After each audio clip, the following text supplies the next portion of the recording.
ಎಲ್ಲರಿಗೂ ನಮಸ್ಕಾರ. ತೀರ್ಥಹಳ್ಳಿ ಕಿಚನ್ ಡೈರೀಸ್ಗೆ ನಿಮಗೆಲ್ಲರಿಗೂ ಸ್ವಾಗತ. ಸಿಂಪಲ್ ಆಗಿ ತುಂಬ ಟೇಸ್ಟಿಯಾಗಿರೋ ಮೆಂತೆ ಸೊಪ್ಪಿನ ಹುಳಿ ಹೇಗೆ ಮಾಡೋದು ತೋರಿಸ್ತೀನಿ. ನನ್ನ ಅಕ್ಕ ಕಲಿಸಿರೋ ರೆಸಿಪಿ ಇದು. ಒಂದು ಸತಿ ಟ್ರೈ ಮಾಡಿ, ಯಾವಾಗಲೂ ರಿಪೀಟ್ ಮಾಡ್ತಾ ಇರ್ತೀರಾ, ನಾನಂತೂ ಮಾಡ್ತಾ ಇದ್ದೀನಿ. ಒಂದು ಸತಿ ಈ ರೆಸಿಪಿನ ಟ್ರೈ ಮಾಡಿ.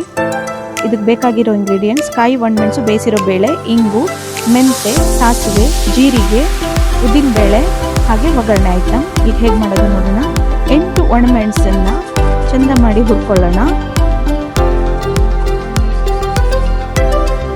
ಹಾಗೆ 1/4 ಟೀ ಸ್ಪೂನ್ ಸಾಸಿವೆ, 1 ಟೀ ಸ್ಪೂನ್ ಕೊತ್ತಂಬರಿ, 8 ಕಾಳಷ್ಟು ಜೀರಿಗೆ, 10 ಮೆಂತೆ, 1/4 ಟೀ ಸ್ಪೂನ್ ಉದ್ದಿನಬೇಳೆ. ಇದನ್ನು ಚೆನ್ನಾಗಿ ಮಾಡಿ ಫ್ರೈ ಮಾಡ್ಕೊಳ್ಳೋಣ.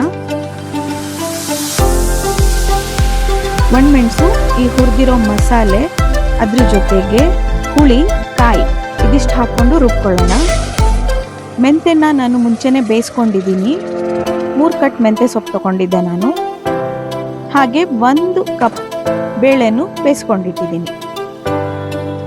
ಮೆಂತೆ ಬೇಳೆ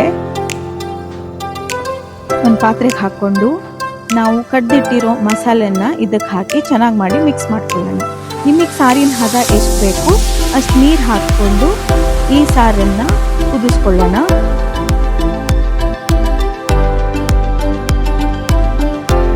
ಇದು ಕುದ್ದ ನಂತರ ಇದಕ್ಕೆ ಕೇವಲ ಸಾಸಿವೆ, ಕರಿಬೇವು ಹಾಗೂ ಇಂಗಿನ ಒಗ್ಗರಣೆ ಕೊಡೋಣ.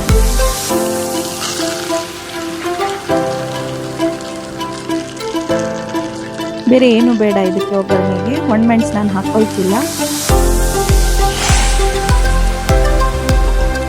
ತುಂಬ ಸಿಂಪಲ್ ಸಾರಿನ ರೆಸಿಪಿ ಇದು. ನೋಡಿ, ನಮ್ಮ ಮೆಂತೆ ಸೊಪ್ಪಿನ ಹುಳಿ ರೆಡಿ ಆಗಿದೆ. ಈ ರೆಸಿಪಿ ನಿಮಗೆ ಇಷ್ಟ ಆದಲ್ಲಿ ನಮ್ಮ ಚಾನಲ್ಗೆ ಒಂದು ಲೈಕ್, ಶೇರ್, ಸಬ್ಸ್ಕ್ರೈಬ್ ಮಾಡಿ. Thank you.